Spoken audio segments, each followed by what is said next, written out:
అసలు డిఎస్పీకి ఏమైంది? పెద్దగా మూవీస్ ఏం చేయట్లేడు. పెద్ద మూవీస్ ఆయన చేయట్లేదా, లేకపోతే ఆయన దగ్గర మూవీస్ రావట్లేదా? బాలయ్య ఏ మూవీస్ ఉన్నా కానీ డిఎస్పీని ఎందుకు తీసుకోవట్లేదు? పుష్ప 2 బ్యాక్గ్రౌండ్ స్కోర్కి డిఎస్పీని రీప్లేస్ చేయడానికి రీజన్ ఏంటి? త్రివిక్రమ్ గారి మూవీస్కి డిఎస్పీ గారు ఎందుకు మ్యూజిక్ చేయట్లేడు? హాయ్ గైస్, ఒక మూవీకి మ్యూజిక్ అనేది ఎంత ఇంపార్టెంటో మనకందరికి తెలిసిందే మావా. మ్యూజిక్ బ్యాక్గ్రౌండ్ స్కోర్ అనేది లేకుండా ఏదైనా మూవీ చూడాలంటే మన వల్ల కూడా కాదు థియేటర్లో.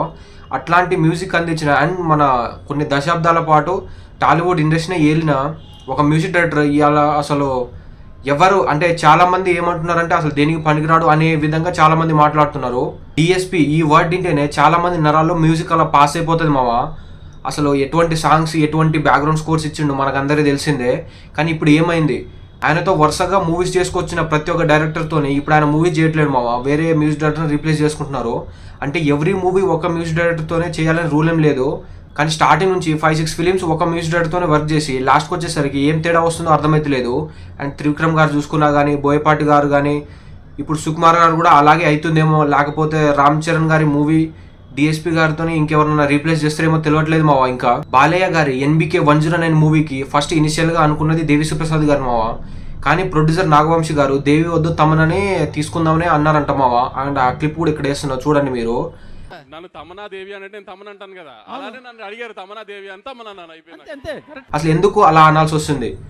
సితారా బ్యానర్ పెట్టినప్పుడు ఫస్ట్ దేవిశ్రీ ప్రసాద్ గారే త్రివిక్రమ్ గారితో మూవీ స్టార్ట్ చేసినప్పుడు వాళ్ళు దేవి అన్ననే మ్యూజిక్ చేసేది వాళ్ళ ఏ మూవీ ఉన్నా కానీ.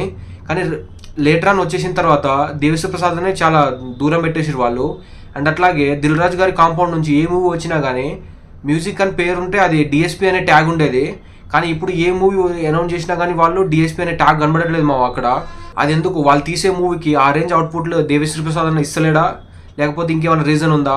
నాకైతే మెయిన్గా ఏమనిపిస్తుంది అంటే మావా, అసలు ఇనిషియల్గా అంటే చాలా మటుకు ఏంటంటే ఇప్పుడు ఫస్ట్ దేవిని అనుకుంటున్నారు, కానీ ఆన్ సెట్ వెళ్ళేదాకా అది మ్యూజిక్ డైరెక్టర్ చేంజ్ అయిపోతున్నారు. అది ఎందుకు అర్థమవుతలేదు. ఫస్ట్ ఆఫ్ ఆల్ భగవంత్ కేసరికి దేవిశ్రీ ప్రసాద్ అనుకున్నారు. అండ్ దాని తర్వాత ఇప్పుడు NBK 109 డాకు మహారాజా మూవీ కూడా మన దేవి అన్ననే అనుకున్నారు. కానీ కొన్ని రీజన్స్ వల్ల అదేంటంటే తమన్తో రీప్లేస్ చేయాల్సి వస్తుంది. అది మెయిన్ రీజన్ ఎందుకు అర్థమవుతలేదు. అది ప్రొడ్యూసర్ రిక్వైర్మెంటా లేకపోతే హీరో గారి రిక్వైర్మెంటా ఎవరికి తెలుస్తలేదు. బాలయ్య మూవీస్ అనగానే పర్టికులర్గా చాలామంది చెప్పేది ఏంటంటే తమన్ బాలయ్య కలిసి ఆన్ ఫైర్ అంటున్నారు. బ్యాక్గ్రౌండ్ స్కోర్ కూడా సాంగ్స్ కూడా అలానే ఉన్నాయి వాళ్ళ కాంబినేషన్లో, ఎవరు కాదనట్లేదు. కానీ దేవిశ్రీ ప్రసాదే వాళ్ళ మూవీకి చేయలేడా? లెజెండ్ ఎట్లాంటి మూవీ అది మీకు అందరికీ తెలిసిందే. కానీ ఆ మూవీ ఆ రేంజ్ ఎక్స్పెక్టేషన్స్ అనేది నెక్స్ట్ లెవెల్ దాటింది. లెజెండ్ మూవీలో సాంగ్స్ కానీ బ్యాక్గ్రౌండ్ స్కోర్ అని ది బెస్ట్ ఉంటుంది. బాలయ్య గారి కెరీర్లోనే ది బెస్ట్ ఆల్బమ్ అంటే లెజెండ్. నన్ను అడిగితే నేను అదే చెప్తా. కానీ ఇప్పుడు బాలయ్య గారి మూవీస్ చూస్తుంటే వరుసగా ఒకటే మ్యూజిక్ డైరెక్టర్కి ఇస్తున్నారు కానీ వేరే ఏ మ్యూజిక్ డైరెక్టర్కి ఇస్తలేరు మావా. త్రివిక్రమ్ గారి మూవీస్కి డిఎస్పీ గారి మ్యూజిక్ అంటే నెక్స్ట్ లెవెల్ హైప్ ఉండేది మావా. ఏ మూవీ అనౌన్స్ చేసినా కానీ వాళ్ళ కాంబినేషన్లో. కానీ కొద్ది రోజుల నుంచి కొన్ని మూవీస్ నుంచి ఆ కాంబినేషన్ అయితే బ్రేక్ అయిపోయింది. ఫస్ట్ అసలు త్రివిక్రమ్ గారు అతడి మూవీ రాసుకున్నప్పుడు దేవిశ్రీ ప్రసాద్ గారిని మ్యూజిక్ డైరెక్టర్గా తీసుకుందామని అనుకున్నారు మావా. కొన్ని రీజన్స్ వల్ల మణిశర్మ గారిని తీసుకున్నారు.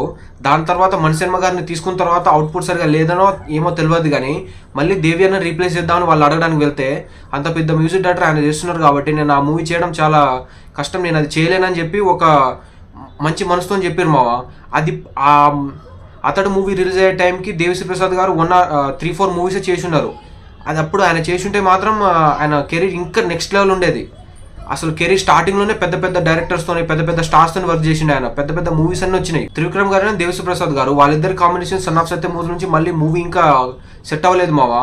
యాక్చువల్గా ఏంటంటే నితిన్ గారితో ఆ మూవీ ప్లాన్ చేసినప్పుడే ఒక స్మాల్ మూవీ బడ్జెట్ చిన్న కాస్టింగ్ క్రూతో వెళ్ళిపోదామని అప్పుడు మిక్కీ జే మేయర్ని తీసుకున్నారు మావా. ఆ మూవీ మంచి కలెక్షన్సే చేసింది. కానీ దాని తర్వాత వచ్చిన అజ్ఞాతవాసికి అనిరుద్కి వెళ్ళిపోయారు. దాని తర్వాత అరవింద సమేత మూవీకి డిఎస్పీనే కావాలని అన్నాడు మావా త్రివిక్రమ్ గారు. కానీ కొన్ని రీజన్స్ వల్ల అనిరుద్ దగ్గరికి వెళ్ళింది. అనిరుద్ కూడా చేయలేదు చివరికి. ఆ మూవీ తమన్ దగ్గరికి వచ్చింది. అండ్ అరవింద సమేతకి తమన్ అయితే గాడ్ లెవెల్ మ్యూజిక్ ఇచ్చిండు, దానికి ఎవరేం వంక పెట్టలేదు. ఆ దాంతో వాళ్ళ కొలాబరేషన్ అనేది స్టార్ట్ అయిపోయింది గుంటూరు కారంతో. నెక్స్ట్ మళ్ళీ ఇంకేదో మూవీ ఉంటే అది తమన్నే తీసుకుంటారు, ఇంకెవరిని తీసుకుంటారు ఐడియా లేదు. కానీ అలా వాళ్ళ రిలేషన్ అక్కడ బ్రేక్ అయింది మావా. కానీ నెక్స్ట్ వాళ్ళు కంటిన్యూ చేస్తే బాగుంటుంది. అండ్ అట్లాగే మన బోయపాటి గారు కూడా, బోయపాటి గారు అసలు ఆయన మూవీస్లో సాంగ్స్ అంటే మూవీస్ గురించి పక్కన పెడితే సాంగ్స్ అనేది నెక్స్ట్ లెవెల్ ఉంటాయి మావా. తులసి కానీ భద్ర కానీ అసలు గ్రేట్ ఆల్బమ్స్ అయ్యి. ఆ బ్యాక్గ్రౌండ్ స్కోర్ కూడా నెక్స్ట్ లెవెల్ ఉండేవి. కానీ వాళ్ళిద్దరి కాంబినేషన్లో వచ్చిన చాలా మూవీస్ మంచి హిట్స్ అయినాయి. లెజెండ్ కానీ, బాలయ్య, డిఎస్పీది. కానీ ఇప్పుడు చూసుకుంటే బోయపాటి గారు అంతా తమన్తోనే చేస్తున్నారు. అంటే దేవిశ్రీ ప్రసాద్ గారిని రీప్లేస్ చేస్తే ఆ మూవీస్ అనేది అంత ఇంపాక్ట్ క్రియేట్ చేయలేకపోతున్నాయి ఏమో తెలియదు. వినయ విజయ రామ మూవీలో బ్యాక్గ్రౌండ్ స్కోర్ కానీ సాంగ్స్ కానీ నెక్స్ట్ లెవెల్ ఉంటాయి మామ. బ్యాక్గ్రౌండ్ స్కోర్ అయితే నెక్స్ట్ లెవెల్ ఉంటుంది. నేను పర్టికులర్ చెప్తున్నా కదా, థియేటర్లో వెళ్ళిపోయింది. కానీ మూవీ అది తేడా కొట్టింది, కాకపోతే అది అందుకనే ఫ్లాప్ అయింది. అంతేగాని దేవి వల్ల కాదు, అది చాలా మందికి అర్థమైతలేదు. అండ్ మూవీస్ ఫ్లాప్ అయితే మ్యూజిక్ డైరెక్టర్కు కొంత ఇంపాక్ట్ అనేది ఉంటుంది. కానీ బ్యాక్గ్రౌండ్ స్కోర్ వల్ల ఆ మూవీని ఎంత లేపాలో అంత లేపిండు. దాని తర్వాత ఆయన ఎట్లాగో బాలయ్యతోని అఖండ ఎంత చేసుకుంటూ వస్తున్నాడు కాబట్టి ఇక మనకు తమన్తోనే వెళ్ళిపోతున్నాడు. రీసెంట్గా కంగువ మూవీ వచ్చింది మామ. కంగువ మూవీలో కూడా బ్యాక్గ్రౌండ్ స్కోర్ బాగానే ఉంటుంది. అంటే మీరు బోయపాటి గారి మూవీస్ అఖండ కానీ స్కంద కానీ చూసుకుంటే ఎంత లౌడ్ ఉంటుందో అంతే లౌడ్ ఉంటుంది. కానీ ఇప్పుడు మనకు ఆడ కొడితే నచ్చినప్పుడు ఈడెందుకు నచ్చట్లేదు ఎవరికి? లవ్డ్ ఉంది అంటున్నారు, కానీ దానికి అలాగే కావాలి. అలా ఉంటేనే అది పని జరుగుతుంది. అట్లాంటప్పుడు ఆయన కొట్టారు, ఆయనకు తెలుస్తుంది ఎలా కొట్టారు అనేది. చాలామంది ఏంటంటే మ్యూజిక్ చాలా లౌడ్ ఉంది, అసలు మాటలు కూడా వినపడలేదు అన్నట్టు. దానికి అలానే ఉండాలి. దేవిశ్రీ ప్రసాద్ గారు గాడ్ లెవెల్ మ్యూజిక్ ఇచ్చిండు, అసలు అది ఎవరికి అర్థం కావట్లేదు. సాంగ్స్ కూడా నెక్స్ట్ లో ఉన్నాయి మావా. ఇప్పుడు ప్రజెంట్ జనరేషన్ ఉన్న వాళ్ళకి దేవిశ్రీ ప్రసాద్ గారి మ్యూజిక్ నచ్చట్లేదో ఏమో కానీ ఆయన అయితే గాడ్ లెవెల్ మ్యూజిక్ ఇచ్చిండు మావా. ఒకప్పుడు ఎన్టీఆర్ గారు కానీ, అల్లు అర్జున్ గారు కానీ, మన పవన్ కళ్యాణ్ గారికి జల్సా మూవీ కానీ, అసలు ప్రభాస్ గారికి ఒక్కొక్క సాంగ్స్ ఒక్కొక్క నెక్స్ట్ లెవెల్ ఉంటాయి. మన స్టార్ హీరోస్ ఆడియన్స్కి బాగా దగ్గరైందే దేవి అన్న మ్యూజిక్తోని. అట్లాంటి మ్యూజిక్ ఆయన ఇచ్చిండు. ఊసర వెళ్ళే సాంగ్స్ కూడా నెక్స్ట్ లెవెల్ ఉంటాయి. కానీ ఇప్పుడు స్టార్ హీరో మూవీస్ ఏమొచ్చినా కానీ ఆయనతోనే ఒక కాంబినేషన్ మూవీ లాగా ఏమి అనౌన్స్ చేస్తలేరు. నెక్స్ట్ ఇంకా ఆయన మూవీస్ ఇంకా ప్లాన్ చేస్తున్నారు. అంటే ఎవ్రీ పర్సన్కి లో ఫేజ్ హై ఫేజ్ అనేది ఉంటుంది. ఆయన ఎవరు చూడని పీక్ ఫేజ్ అయితే టాలీవుడ్లో ఆయన చూసిండు. కానీ ఇప్పుడు లో ఫేజ్లో నడుస్తుంది. కానీ నెక్స్ట్ ఇంకా మూవీస్ వస్తున్నాయి, అదైతే నెక్స్ట్ లెవెల్ ఇంపాక్ట్ క్రియేట్ చేయబోతున్నాయి నాకైతే గట్టి నమ్మకం ఉంది. అండ్ నెక్స్ట్ ఆయన ఇప్పుడు పుష్ప 2 వస్తుంది. అండ్ అట్లాగే మన తెలుగులో తండేలు వస్తుంది. అండ్ గుడ్ బ్యాడ్ అగ్లీ అని మన అజిత్ గారిది ఉంది. నెక్స్ట్ ఇంకా మూవీస్ ఉన్నాయి మా ఛానల్. అండ్ ఇంకా పాన్ ఇండియా మూవీస్ కూడా ఆయన సైన్ చేస్తున్నారు. అండ్ వాటి కోసం అయితే ఈగర్లీ వెయిటింగ్ అనమాట.